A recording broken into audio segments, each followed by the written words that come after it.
Well, my name is Phil Stafford. I've lived in Bloomington for over 40 years, involved in the field of aging, most recently as director of the Center on Aging and Community. I've been retired now for 2 years and active in dementia services of various kinds over several decades here in Bloomington.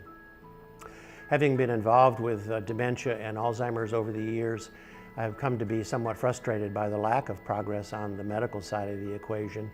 and totally enthralled and excited about our turn of attention to a community paradigm, to a community perspective on Alzheimer's and dementia, so that we can create environments that work for people with dementia and their caregivers, rely less on institutional kinds of environments for care, and create a community in which people with dementia live in the very heart of our surroundings. The Dementia Friendly Community Project is moving in directions that we might not have foreseen several years ago when our focus was on the medical aspects of Alzheimer's as a disease. Now, with the efforts of the Dementia Friendly Community Initiative, we're turning our attention to the quality of place, the quality of communities in which people living with dementia and those of us who are caregivers and friends and neighbors also reside. This process of reimagination at last year's conference involved sitting at round tables with drawing supplies and tracing paper and redrawing, reimagining what the neighborhood around the old hospital could look like should it become a dementia-friendly neighborhood. Well, the Dementia Friendly Community Initiative speaks to both the physical infrastructure of the community and the social infrastructure of the community. With respect to the physical infrastructure, our groups discussed such things as the aesthetics of the environment that make it pleasing and meaningful for people,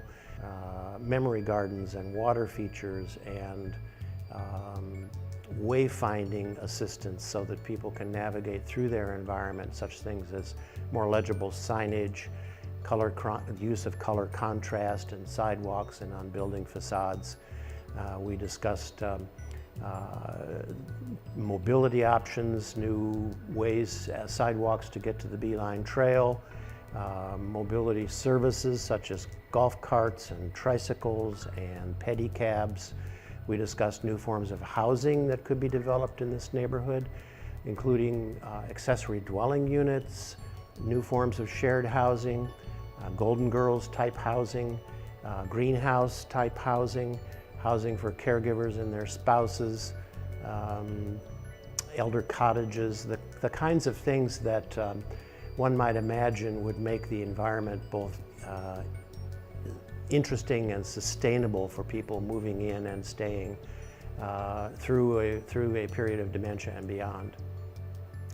I think it's important to know that the Dementia Friendly Initiative here in Bloomington is already growing by leaps and bounds, particularly with respect to the social infrastructure. There's been a lot of education and training for people to increase their awareness and understanding and empathy when they're around people living with dementia, from bankers to police to history center personnel to store personnel, the kind of effort that is designed to create a climate that's more comfortable and supportive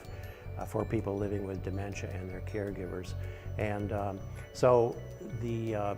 Dementia Friendly Initiative hopes to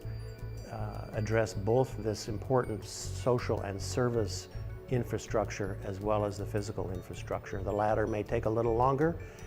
but I'm so excited that we're addressing both of these issues at the same time. One of the important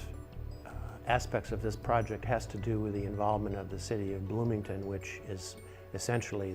the central focus for planning and zoning to begin with. The Commission on Aging has endorsed the Lifetime Community, Dementia Friendly Community Initiative and framework, and the Commission has been working to embed this concept in the new comprehensive plan and the Unified Development Ordinance, which is now in draft form, so that we can begin to affect both public policy and public programs in advance of a dementia-friendly initiative. If you're attending the conference today, I hope you take a second to stop at the table to view the report from the work last year.